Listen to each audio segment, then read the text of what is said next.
Alright guys, what's going on? We've got the 6th war of Season 25 here, and today 4Loki's going to be facing DSVG.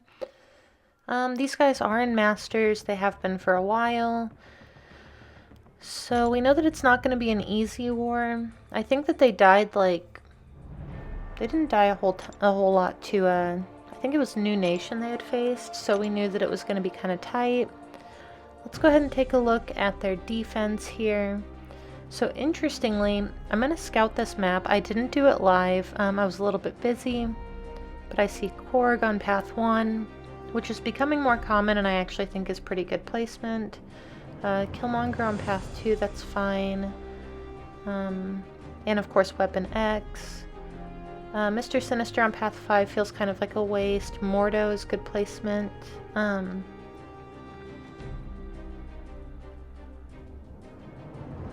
Mojo on Power Snack is actually fairly common. Apocalypse on 23. Man-Thing on Buffet is good placement. Although you could just, quake him pretty easily, but if you mess up, you're going to be in trouble. We've got Nick Fury on path, the end of path 5 there in section 2. That's common placement. I don't understand why. Mysterio on Encroaching Stun, pretty good placement.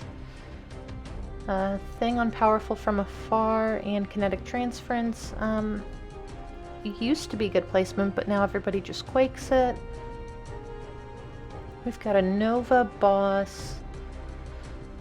So yeah, some different placements. So we were scouting this and looking at it, and what we didn't realize, nobody realized in the scouting process until we joined war and it became apparent pretty quickly, is that they're actually running Bulwark and they are not running Protect. So we basically planned this war and kind of scouted it out as if it were Protect. Turns out it was Bulwark, and we found that out when somebody died as a result of it.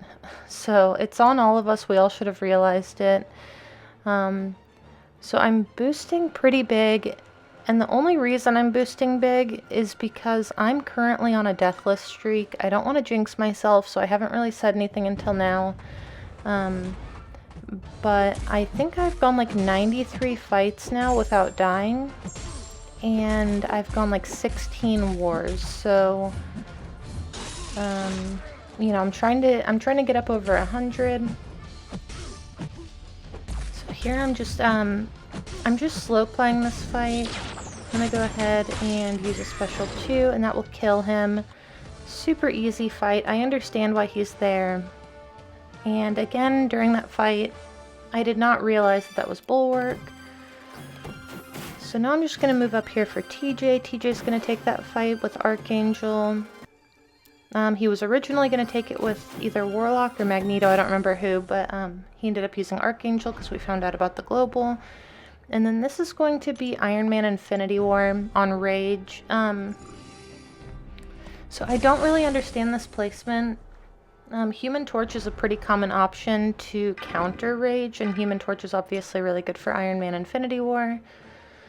So I took off all of my attack mastery so that I could boost my health a little bit, like with a champion boost, and not hit the rage cap. So you can see I have 25 up by my name. Here I'm going to back out. I just want to make sure that I can see that the pre-fight applied before I enter the fight. So now he has the symbol, before he didn't. So I'm going to go in here with Human Torch, and in my opinion, Human Torch is probably better than Quake if you can use him. As long as the matchup allows for it, because of the power stings. The power stings bypass the rage cap. Quake doesn't bypass the rage cap anymore. So I'm just going to go in here.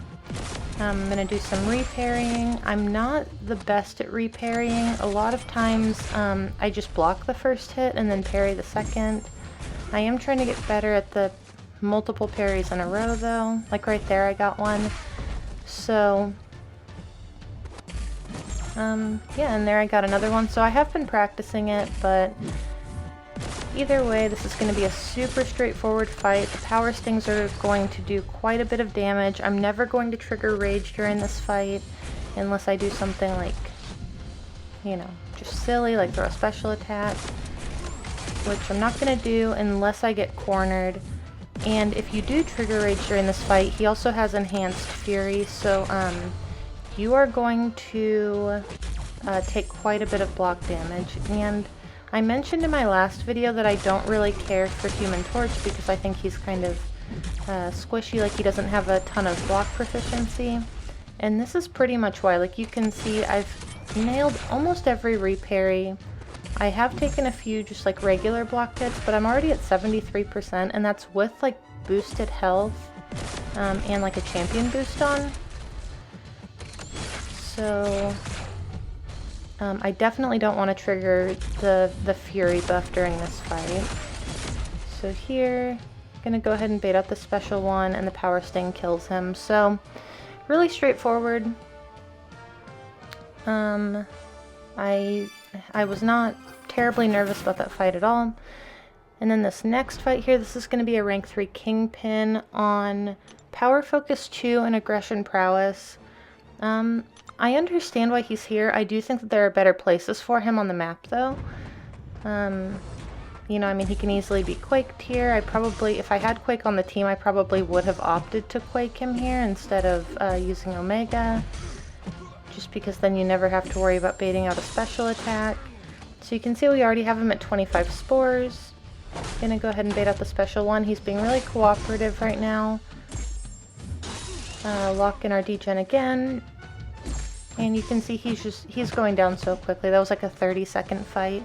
And Kingpin has a lot of health and resistance, so not too bad there. I feel like if you're gonna place him somewhere, it should be somewhere that like boosts up his health a little bit more, like maybe a mini boss node.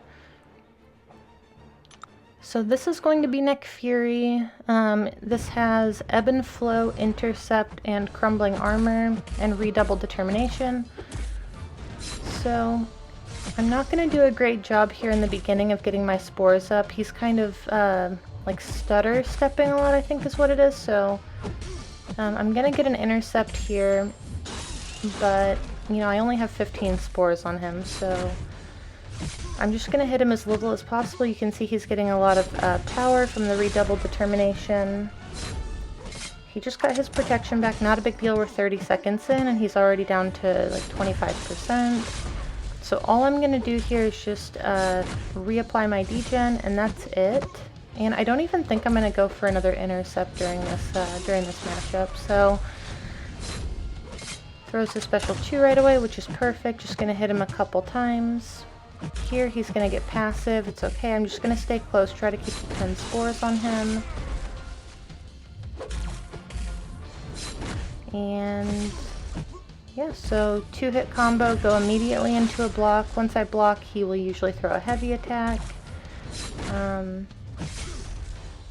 So he's going to throw his special 2 right away here, which is totally fine. I'm going to get back up to 10 spores, and I'm going to throw my special 3 to get a little bit of healing, because I do need Omega Red for one more fight.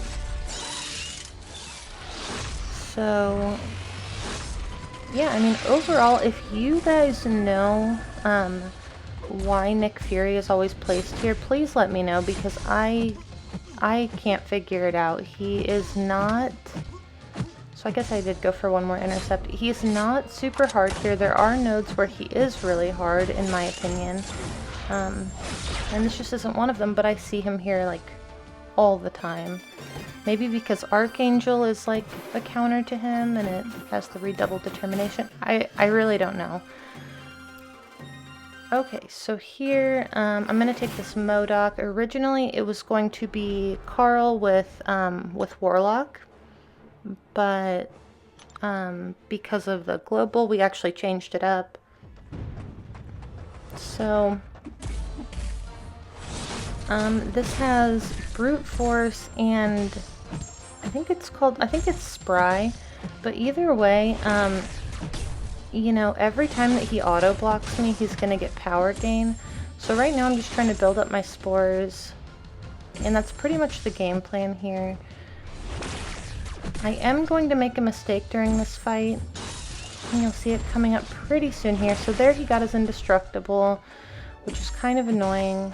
I need to apply, since I'm also a metal champion, I need to apply a damage over time debuff to him or complete a special attack. Either one is fine. So here I'm going to go ahead and lock in the degen again. And I'm going to, I think it's right around here. Yeah, so I dashed back and I did it at the same time that he was throwing his special attack. I didn't know he was about to throw it. So that was a mistake on my end here. I didn't want everyone to know in the moment, even though I'm posting it now, that I had gotten hit. So I threw my special one to get the adrenaline healing, so it looked like I did better than I actually did. But yeah, either way, that is the end of my war. This was the last mini to go down, I think. So Carl is going to go into that rank 3 Nova boss. And he is going to solo him with Symbiote Supreme, which is awesome. I know he was nervous about that fight, but he definitely did a great job. So after this war, now I'm at 93. 93 solos in a row. I haven't died since War 2 of last season, season 24.